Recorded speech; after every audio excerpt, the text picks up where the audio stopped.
Hello everyone, welcome back to Physics Phantom. My name is Manisha और आज मैं आपको क्लास 9th का ग्रेविटेशन चैप्टर कराऊंगी। गाइज, ये जो चैप्टर है ना ग्रेविटेशन, ये चैप्टर पढ़ने से पहले ना मैं आपको थोड़ा इसके बारे में इंट्रो बताती हूँ कि एग्जैक्टली हम इसमें क्या पढ़ने वाले हैं, क्यों हम इस चैप्टर को पढ़ेंगे, क्या इसमें ये चैप्टर पढ़ने के बाद में ऐसी क्या इंपॉर्टेंट चीजें हैं या ऐसी क्या डिस्कवरीज हैं जो आप कर लेंगे। कुछ इस टाइप की बातें करते हैं पहले। सबसे पहली चीज तो एक कॉमन से एग्जांपल से स्टार्ट करते हैं। जैसे कि आप सबने एक स्टेटमेंट सुनी होगी जिसके बाद में बड़ी सारी थ्योरीज आपने अपनी बना दी थी। लाइक कि आपने ना ये सुना है, जैसे जो सर आइजैक न्यूटन हैं उनके सर के ऊपर एप्पल गिरा था, वो एप्पल ट्री के नीचे बैठे हुए थे और उनके सर के ऊपर एप्पल गिरा तो उन्होंने ये चीज सोची कि ये नीचे क्यों गिरा। और अगर जैसे अर्थ ने या जो अर्थ सरफेस है उसने एप्पल को अट्रैक्ट किया, क्या वो ऐसे मून को भी अट्रैक्ट कर सकती है। मतलब जब उनके सर पे जब एप्पल गिरा ना तो उन्होंने इतनी सारी चीजें सोची और ऑब्जर्व किया। उसके बाद में उन्होंने बहुत सारी लॉज वगैरह बनाने की ट्राई करी, उन्होंने इसके पीछे का रीजन पता लगाने का ट्राई किया, तभी हमारे पास ये चैप्टर आया है। लेकिन इसमें दो चीजें हैं। एक तो फर्स्ट थिंग तो ये कि जैसे कि उनके सर के ऊपर एप्पल गिरा तो बहुत सारे होनहार स्टूडेंट्स ये भी कहते हैं कि ट्री क्यों नहीं गिरा, वो आगे इतनी चीजें बनती ही नहीं वगैरह वगैरह। और इन सब के अलावा अगर एक नॉर्मल इंसान होता है जैसे कि आप हैं, मैं हूं या कोई भी एक्सेट्रा, आप किसी को भी इमेजिन कर लीजिए, उनके सर पे अगर एप्पल गिरेगा तो क्या करेंगे, वो उसको खा लेंगे, इतना सोचेंगे नहीं। लेकिन वो the great sir Isaac Newton थे तो उन्होंने इतना सोचा, तो वी शुड थैंकफुल कि उन्होंने इतना सोचा और हमें इसके पीछे का रीजन मिला। अदरवाइज तो एप्पल खाने तक ही हमारी लाइफ लिमिटेड रह सकती थी। तो थोड़ा सोचिए बट कुछ भी सोचिए। और ये जो आज की जो वीडियो है ना, इसमें कुछ ऐसी इंटरेस्टिंग बातें हम करने वाले हैं और यही चीज मैं आपको बताऊंगी इसके पीछे की क्या वजह है, क्या सब कुछ हुआ, कैसे कैसी चीजें थी ये, और कौन से लॉज आए। बहुत सारे लॉज में आज मतलब ये जो चैप्टर की सीरीज है इसमें मैं आपको पढ़ाने वाली हूँ। ये चैप्टर जितना इंटरेस्टिंग है ना उतना इंटरेस्टिंग इसका नाम भी है। प्लीज फटाफट से वीडियो को लाइक कर लीजिएगा और चैनल को सब्सक्राइब करना बिल्कुल भी नहीं भूलना है। Guys, come to the topic gravitation, chapter 10, class 9। अब इस चैप्टर में ना सबसे पहली चीज तो आप एक चीज सोचिए कि जब भी कोई भी चीज है, कोई ऑब्जेक्ट है, आप उसे ऊपर उछालते हैं हवा में तो एक पर्टिकुलर हाइट के बाद में ना वो नीचे आ जाता है। ये आपने पढ़ा है। इसके अलावा अगर आप ज्योग्राफी में बहुत इंटरेस्ट रखते हैं और आपको पता है तो उसमें रीजन आप जानते होंगे। अदरवाइज आपने कुछ फिनोमिनास को ऑब्जर्व किया होगा। फॉर एग्जांपल जो प्लैनेट्स हैं, मून है, स्टार है, मून, सन, प्लैनेट्स, ये क्या करते हैं, अपने ऑर्बिट पे रिवॉल्व करते हैं, राउंड राउंड घूमते रहते हैं।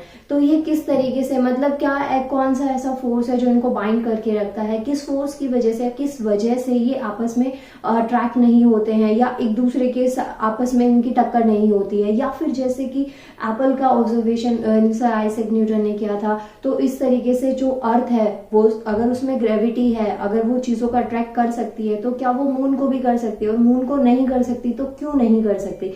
तो ऐसे बहुत सारे क्वेश्चंस आपके दिमाग में होंगे और नहीं होंगे तो ये वीडियो देखने के बाद आप डेफिनेटली सोचेंगे।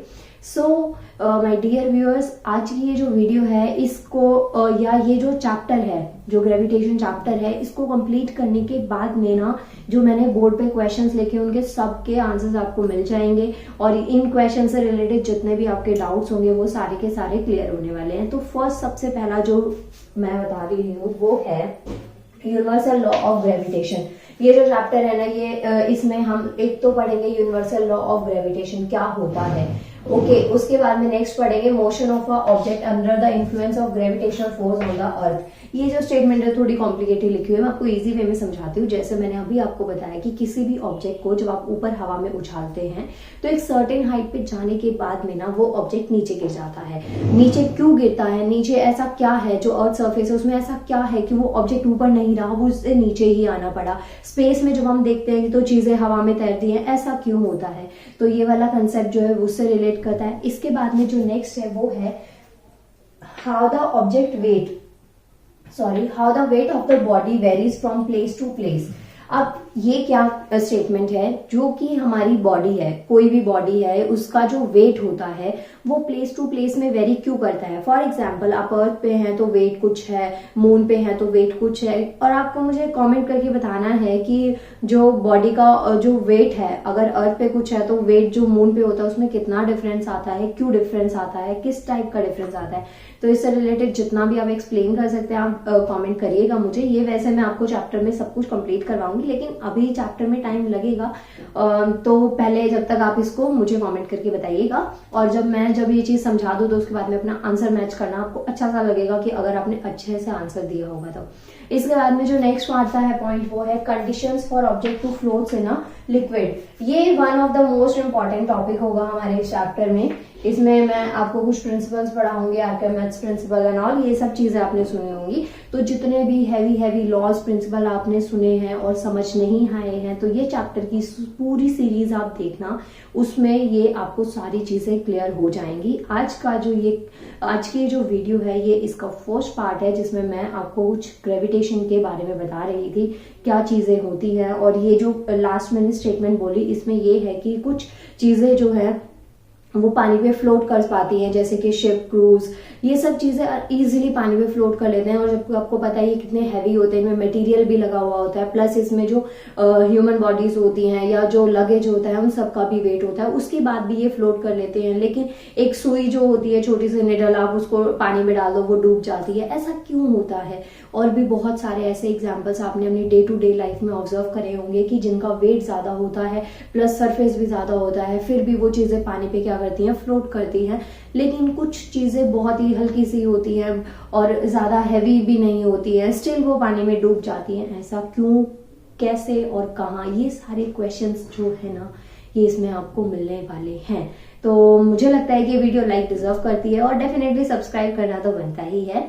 अब आज जो मैं आपको पढ़ाने वाली हूँ यही सब चीजें इस चैप्टर की मैं स्टार्ट करूंगी। ये फर्स्ट पार्ट है। इसमें सबसे पहली और सबसे बेसिक चीज दो मैं आपको एनसीईआरटी की सीरीज करवाती हूँ। एनसीईआरटी के सारे जो भी नोट्स प्रिपेयर होते हैं उसमें हेल्प कर रही हूँ। तो सबसे पहली जो स्टार्टिंग हम करेंगे इस चैप्टर में वो होगी एक्टिविटी 10.1। आपकी एनसीईआरटी में गिवन है, क्या है, कैसे है, वो सारी चीजें मैं आज आपको समझाने वाली हूँ। आप चाहें तो इन क्वेश्चंस को नोट कर सकते हैं कि इस चैप्टर में आपको क्या क्या सीखने को मिलेगा, और अगर आप नहीं चाहते, होनहार बच्चे हैं, तो अपने माइंड की मेमोरी में इसको स्टोर कर लीजिए।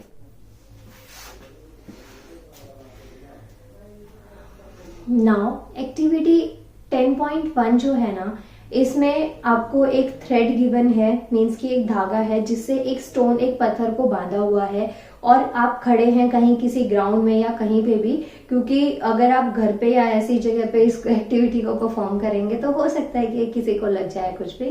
सो कम टू द टॉपिक। यहाँ पे ये एक एक्टिविटी गिवन है जिसमें आपके हाथ में एक थ्रेड है, धागा है, जिससे एक पत्थर को टाई अप किया हुआ है, और उसके बाद में आपको उसे ऐसे ऐसे घुमाना है। दो मैंने डायग्राम के थ्रू इसको बनाने की कोशिश करी है, अदरवाइज ये एनसीईआरटी में गिवन है, आप वहां से भी देख सकते हैं। और इमेजिनेशन में तो आप सब इतना सोच ही लेंगे कि आपने कैसे धागे को पत्थर से बांधा हुआ है और उसके बाद आप उसे ऐसे राउंड राउंड घुमा रहे हैं। तो ये जो डायग्राम मैंने बनाया है, जो मुझसे रेगुलर पढ़ते हैं वो जानते हैं मैं किस लेवल की कलाकार हूँ। स्टिल मैंने ट्राई किया है डायग्राम बनाने का, तो प्लीज उस पर मत जाइएगा, बट थोड़ा मैं एक्सप्लेन कर दूंगी तो ज्यादा अच्छे से आपको समझ में आ जाएगा। ना देखिए, जैसे यहाँ पे ये एक इंसान है, सपोज मैं हूं, ओके, और ये थ्रेड है, इस धागे से एक स्टोन को टाई अप किया हुआ है, और ये स्टोन क्या हो रहा है, ऐसे मूव कर रहा है। Okay, now here you can see, ये जो एक्टिविटी है ना 10.1, इसमें दो तरीके की सिचुएशंस आपको गिवन होंगी। दो तरीके की सिचुएशन से आपको ऑब्जर्व करना है। पहली चीज तो ये कि आपको तब ऑब्जर्व करना है जब आपने धागे को पत्थर से बांधा हुआ है और आप उसको ऐसे ऐसे मूव करवा रहे हैं। दूसरे जो सिचुएशन होगी, आप क्या करेंगे, जब बहुत देर तक ऐसे ऐसे मूव करवा लेंगे, उसके बाद में जब आप धागे को छोड़ देंगे तो उस टाइम पे जो स्टोन की डायरेक्शन है, वो स्टोन वो धागे के साथ किस साइड उड़ता हुआ जाएगा या क्या आपको इमेजिन करना है। तो ये दो सिचुएशंस आपको गिवन है। एक तो जब आपने थ्रेड को अपने हाथ में पकड़ा हुआ है, रिलीज नहीं किया हुआ है, एंड सेकेंड सिचुएशन इज जब आप थ्रेड को छोड़ देंगे अपने हाथ से और वो ऐसे लहराता हुआ जाएगा। तो वो चीजें आपको दो सिचुएशंस में आपको ऑब्जर्व करके बताना है। सो सबसे पहली जो सिचुएशन है उसके बारे में मैं बताती हूँ।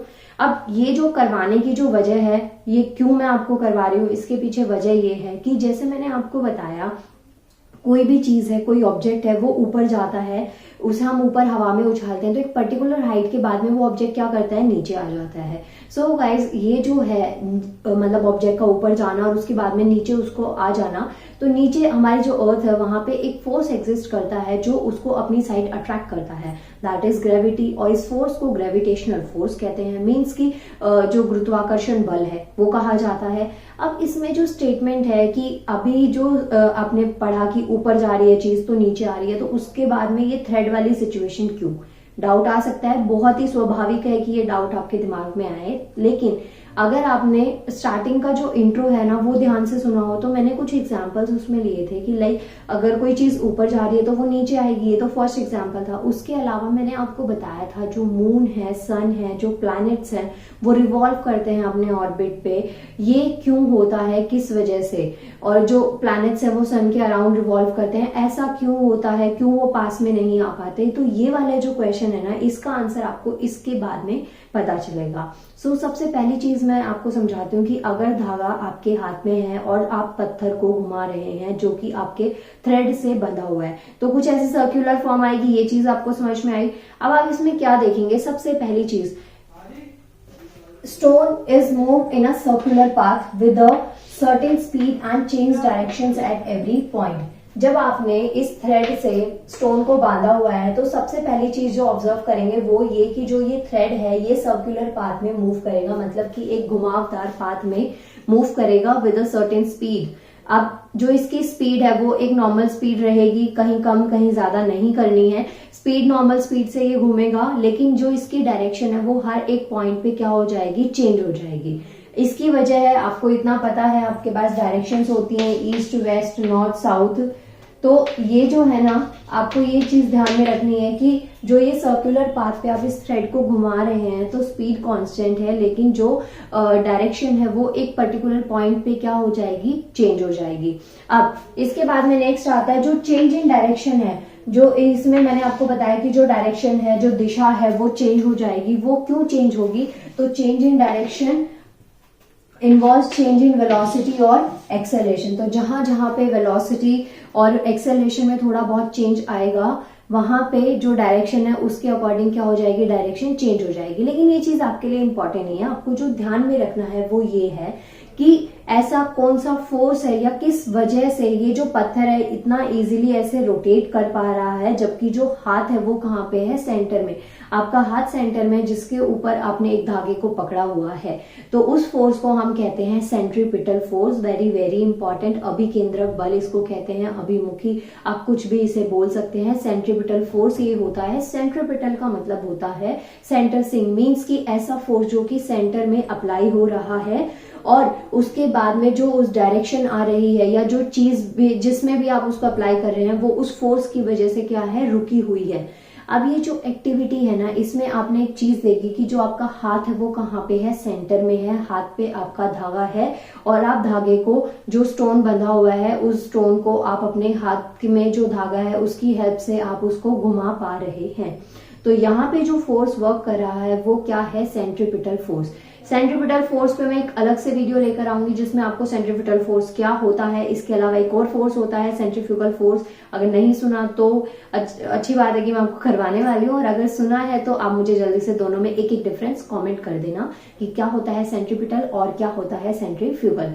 अभी मैंने इसमें आपको बताया सेंट्रीपिटल फोर्स का, लेकिन इसमें मैंने आपको ज्यादा डिटेल में नहीं बताया है, इसलिए मैं एक अलग से वीडियो लेकर आऊंगी जिसके अंदर सेंट्रीपिटल फोर्स क्या होता है, कहाँ कहाँ आप डे टू डे लाइफ में इसके यूजेस देखेंगे और किस टाइप का ये फोर्स है। बहुत सारे ऐसे छोटे छोटे बड़े से क्वेश्चंस आपके क्लियर हो जाएंगे, बड़े बड़े doubts. Okay, now first situation मैंने आपको बताया कि थ्रेड आपके हाथ में है, तो उस टाइम पे ये सिचुएशन हुई। इस फोर्स का जो नाम है वो है सेंट्रीपिटल, अभिकेंद्रक बल, जिसकी वजह से थ्रेड जो है वो ऐसे सर्कुलर पाथ में क्या कर पा रहा है, मूव कर पा रहा है।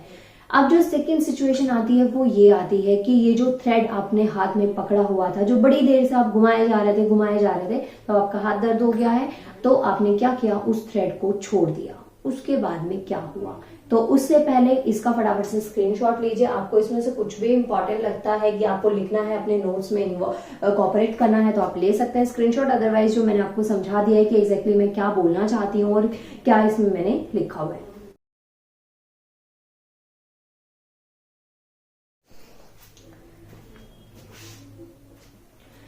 अब फर्स्ट केस के बाद में आपके पास सेकंड केस आता है, जिसमें जो थ्रेड आपके हाथ में था वो क्या हो गया, रिलीज हो गया, वो आपके हाथ से छूट गया या आपने उसको छोड़ दिया। तो ऐसे सिचुएशन में क्या होगा, सबसे पहली चीज जो आपको ध्यान में रखनी है वो ये कि जब आप धागे को घुमा रहे थे, घुमाते घुमाते आपने उसको एकदम से छोड़ दिया है। अब ऐसे सिचुएशन में क्या होगा, जो धागा है जिसके ऊपर पत्थर बंधा हुआ था वो एकदम स्ट्रेट पाथ में जाएगा। गाइस अभी मेरे पास कोई 3D अरेंजमेंट नहीं है तो मैं इसको ना एक्सप्लेन शायद थोड़ा कम कर पाऊं, लेकिन आप उसको इमेजिन करने का ट्राई करिए और थोड़ा समझिए कि मैं एग्जैक्टली कह क्या रही हूँ। कि एक धागा आपके हाथ में था जिससे आपने स्टोन को बांधा हुआ था एक थ्रेड से, और आप उस थ्रेड को ऐसे गोल गोल घुमा रहे थे, और घुमाते घुमाते क्या हुआ, उसके अंदर काफी ज्यादा एनर्जी स्टोर हो गई और आपने उस धागे को सडनली छोड़ दिया। तो उस टाइम पे जो आपके हाथ में जो धागा था जिससे स्टोन टाइप था वो क्या करेगा, स्ट्रेट लाइन में जाएगा। इसे कहते हैं tangent to a circle. Exactly ये टर्म क्या होती है ये मैं आपको एक्सप्लेन कर देती हूँ, लेकिन इस सिचुएशन को थोड़ा इमेजिन करिए कि कैसे धागा आपके हाथ में था और उसके ऊपर थ्रेड बंधा हुआ था और आप उसको घुमा रहे तो एकदम से आपने उसको छोड़ दिया। अब इसमें देखिए सबसे पहली चीज, ये सेकेंड केस है आपके पास, the stone flies off along a straight line. तो जो स्टोन है ना धागे वाला, जिस धागे पे स्टोन को बांधा हुआ था उसकी मैं बात कर रही हूं, तो ये क्या करेगा, स्ट्रेट लाइन में चला जाएगा। This straight line will be a tangent to the circular path. और जो स्ट्रेट लाइन में वो स्टोन गया वो क्या होगा, टेंजेंट होगा to the circular path. Circular path क्या, वो जो उसने सर्कल बनाया था जो आप अपने हाथ से घुमा के उस सर्कल को क्रिएट कर रहे थे। अब इसमें देखिए tangent to a circular path में ये डायग्राम के थ्रू मैंने एक्सप्लेन किया। जैसे ये एक सर्कुलर पाथ था, अब यहाँ पे वो स्टोन है जो कि थ्रेड से बंधा हुआ था, तो इसको एक्जेक्टली क्या कहते हैं, ये जो ए बी और सी पॉइंट्स मैंने मार्क करे हैं ना, तो ये एक टेंजेंट है कि कहाँ पे, एक सर्कल में जो कि पॉइंट बी पर है। अब इसमें देखने वाली बात ये है कि इसका मतलब ये है कि एग्जैक्टली टेंजेंट होता क्या है, उसकी मैं आपको डेफिनेशन समझा चुकी हूँ कि ए बी सी एक टेंजेंट है at the point B at the circular. अब इसमें आप क्या देखेंगे कि जो मैंने लाइन ड्रॉ करी है ए बी सी, ये मैंने सर्कल के बिल्कुल ऊपर वाले सरफेस पे ड्रॉ करी है, मैंने इस लाइन को अंदर जाने नहीं दिया है। तो यही एग्जैक्टली टेंजेंट का मतलब होता है कि एक लाइन जो कि टच कर रही है सर्कल को, लेकिन एक पर्टिकुलर पॉइंट पे इसने इस बी पॉइंट पे क्या किया है, सर्कल को टच किया है, लेकिन ये अंदर नहीं गई है, विदाउट या never entering the circle interior, मतलब कि सर्कल के अंदर वो नहीं गई है, बाहर ही वो स्ट्रेट इस तरीके से मतलब वो लाइन बन गई है। कुछ ऐसा ही आप इसको इमेजिन करेंगे ना, आपको ज्यादा अच्छे से समझ में आएगा। अगर 3D में कुछ होता ना तो मैं आपको अभी लाइव करवा के दिखा देती है कि ये ऐसा कुछ होता है। ओके, तो ये थी दो सिचुएशंस। फर्स्ट सिचुएशन मैंने आपको बताया जिसमें थ्रेड आपके हाथ में था, जिस स्टोन को बांधा हुआ था और आप उसको घुमा रहे थे, तो उस टाइम पे जो सिचुएशन थी, जो सर्कल क्रिएट हो रहा था, जो फोर्स लग रहा था वो था सेंट्रीपिटल फोर्स, जिसे सेंटर सिकिंग फोर्स भी कहते हैं। और इसका एक common day to day life का एग्जाम्पल है वॉशिंग मशीन का ड्रायर, जिसमें आप कपड़े डालते हैं पानी उसका सुखाने के लिए, और उसके बाद में आप उन कपड़ों को बाहर निकाल के रस्सी पे फैला दो, चाहे जो मर्जी करो आप उन कपड़ों के साथ। लेकिन जो एग्जैक्टली वॉशिंग मशीन का जो ड्रायर होता है उसकी बात मैं कर रही हूँ, उसमें भी क्या होता है, आपने अगर कभी ऑब्जर्व किया हो या अगर आप कपड़े धोते हैं तो ये सब चीजें आपने देखी होंगी कि जब आप उसमें कपड़े डालते हैं तो आप सेंटर में डालते हैं, और जब वो कपड़े बिल्कुल सूख जाते हैं, उनका पानी बिल्कुल निकल जाता है, तो कपड़े साइड में हो जाते हैं, बीच में एक सर्कल सा क्रिएट हो जाता है। यही होता है centre seeking force, centripetal force. इसके अलावा भी आपको मुझे एग्जांपल्स देने हैं, और इन सब के अलावा मैं एक अलग से वीडियो लेकर आऊंगी जिसमें सेंट्रीपिटल फोर्स को बहुत ही डेप्थ में एक्सप्लेन करूंगी, प्लस सेंट्रीफ्यूगल फोर्स को भी मैं एक्सप्लेन करूंगी अगर आप चाहें तो फटाफट से मुझे कमेंट करिए कि वीडियो कैसी लगी और क्या चीज अभी भी आपको इसमें डाउट है। ये वीडियो का फर्स्ट पार्ट है, ग्रेविटेशन का सेकेंड पार्ट में लेकर आऊंगी, उसको हम आगे कंटिन्यू करेंगे। तो धीरे धीरे जैसे जैसे चैप्टर खत्म होगा, जो मैंने आपके स्टार्टिंग में क्वेश्चंस लिखे थे वो आपको सारे क्लियर होते जाएंगे, और ये चैप्टर आपको अच्छा नहीं बहुत ही ज्यादा अच्छा लगता जाएगा। सो फटाफट से वीडियो को लाइक कर लीजिए, और नेक्स्ट वीडियो देखना चाहते हैं तो चैनल को सब्सक्राइब करना है। Thank you so much.